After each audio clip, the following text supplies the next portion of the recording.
Ladies and gentlemen, good evening. It is my hope and prayer that this video is actually going to find you guys in good health. Personally, I'm fine. Kisumu is also fantastic. Maybe you could let me know where you're watching this particular video from, the county or the country, in case you are out of the republic.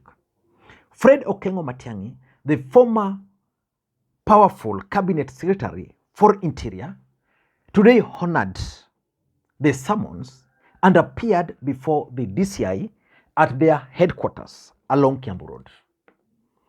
And I'm going to do a comprehensive analysis about the whole thing later today. But there was drama when Raila Odinga appeared at the DCI headquarters and he was actually barred from entering. And personally, I've never seen Raila Amolo Odinga getting agitated, getting angry the way he did today. You want me to order these people to move my force? This is a public office. How can I be allowed to see the director? Consultation is an item. What kind of consultations? Look here. This is a public office. And I have the right to go inside. What law is that? Let's go back to the car. We'll have to talk to the people about this. If they want problems, they'll get problems.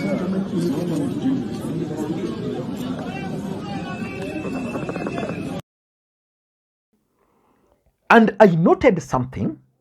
When Raila Odinga arrived at the DCI headquarters, there is this police officer who was very respectful. He saluted Raila Odinga and went to him and he told Raila Odinga that I am told that you are not going to be allowed in. And then that's what really got Raila Odinga angry. And the police officer was also shocked by the response or by the reaction of Raila Amolo Odinga. And then he told Raila that consultations are ongoing.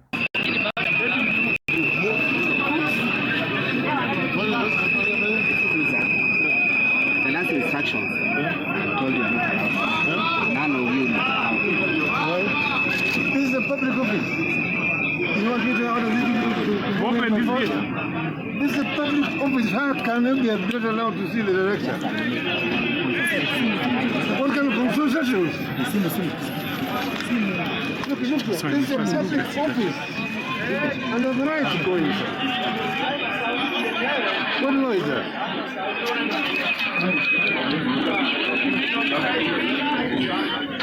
If you want problems, you'll get problems. In this video, I want us to try and look at why these guys tried to bar Raila Odinga from entering inside the DCI headquarters.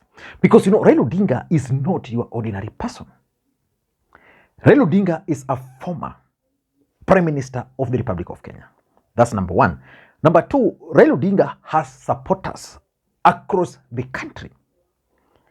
And Raila Odinga is respected internationally.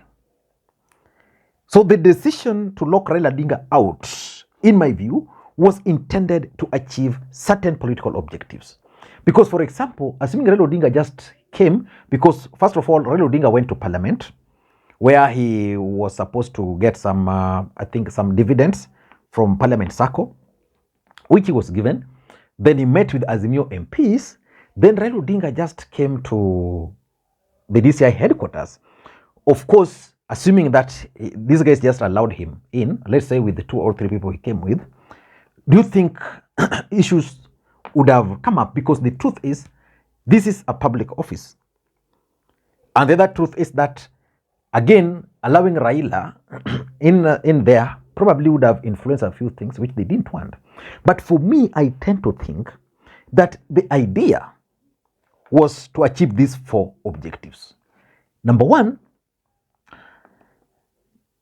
the government of Kenya wanted to provoke Raila Amolo Odinga to see what he can do under such kind of a circumstance. Raila Odinga came, He comes, his supporters are there, then he comes, they want him in, you block him. What are you trying to do? You are provoking him. And why would you provoke Raila Odinga? To see what he can do. And the truth is, the way Raila Odinga reacted, the anger, and he told those people that if you want problems, you'll get it. And at that moment, information came from inside that allowed Raila Odinga in. And then also Matiangi, who had been held now for 8 good hours without recording a statement, was then told also to leave. So which means they just wanted to provoke Raila Odinga to see how he was going to react. And the mere fact that Raila Odinga actually threatened them with the problems, that's why, in my view, they decided to allow him in and at the same time release Matiangi. So that by the time Raila Odinga was entering, Matiangi was leaving. So for me, that's the first thing they wanted. Number two, I also tend to think that these guys are keen on showing Kenyans who has power.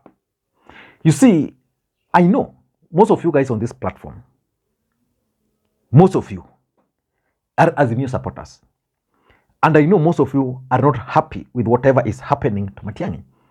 But I know most of you also silently agree that whatever is happening to Matiangi should actually happen to him.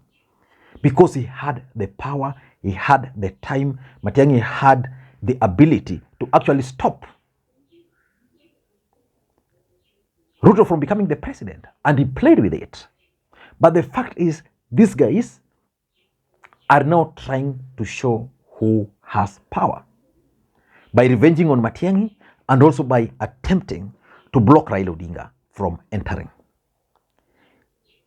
Otherwise, the simple question is, why would you try to block Raila Odinga from entering? Some people are saying, oh, the only people who are allowed there is the witness. But Raila Odinga said he was going to see the director. He's a Kenyan.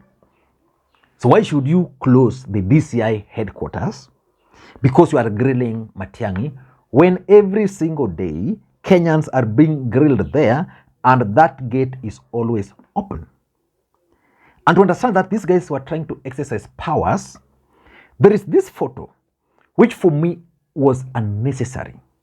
The photo of the elite squad who are stationed strategically, as if Matiangi was a criminal. So for me, these guys just wanted to show Kenyans that we have the powers. The third thing which I think these guys wanted to do was basically to try and humiliate Raila. But they never got the chance. You see, if Raila Odinga had gone there, they locked the gate, threw tear gas, Raila Odinga went back into his car, his supporters scattered. I'm sure that was the intention. But once Raila Odinga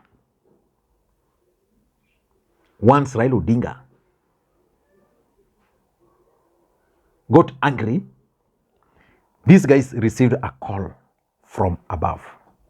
Because coincidentally, during the time all these things were happening, William Ruto was nowhere, Gachagua was nowhere. They were not attending any other function, which means they were actually following the events.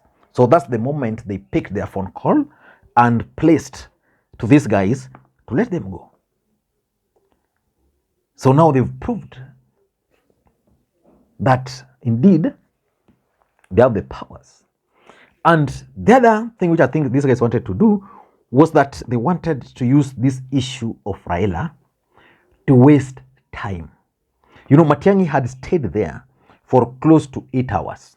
Nothing much. Initially, they said Matiangi should appear at 9:30?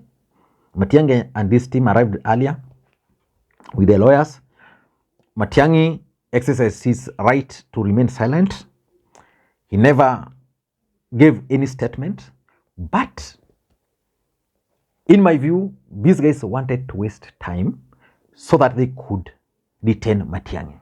So the fact that Raila Odinga came and then now they wanted to shift the attention from Matiangi to Raila, then delay. If Raila Odinga had not threatened them to order his supporters to get in by force, I am 100% sure, this one I'm 100% sure, that probably they would have wasted a lot of time. By now, Matiangi would still be there. Probably Raila Odinga would have called his supporters. You see, his supporters are always ready. The ones in Kibera, the moment they saw Raila Odinga in at the DCI headquarters, they were just going to come. And then we are just going to have the drama and every other thing, waste time, so that by the time the issue of Matiangi comes up, Matiangi will be bundled into the back seat of a Subaru and driven to a unknown place. Then he will be produced in court tomorrow. That was the intention. The only problem they had was that Matiangi had an order from court, which blocked them from arresting him. Anticipatory bail. So which means there was nothing they could do to Matiangi. Matiangi would go there, write a statement, leave. So the only thing, waste time, then claim that you didn't really manage to take the statement. And lastly, these guys were out to humiliate Raila Odinga. It's humiliation. Raila Odinga being denied access to DCI headquarters, for me, is humiliation. But I'm coming with a proper analysis about Fred Matiangi's appearance at the DCI today. The whole story, the political implications, and the approach which Matiangi gave, whether it was right or wrong, and whether Kenya Kwanza government are going to chicken out or they are going to pursue it. Thank you guys, and may you have a good day. Bye-bye.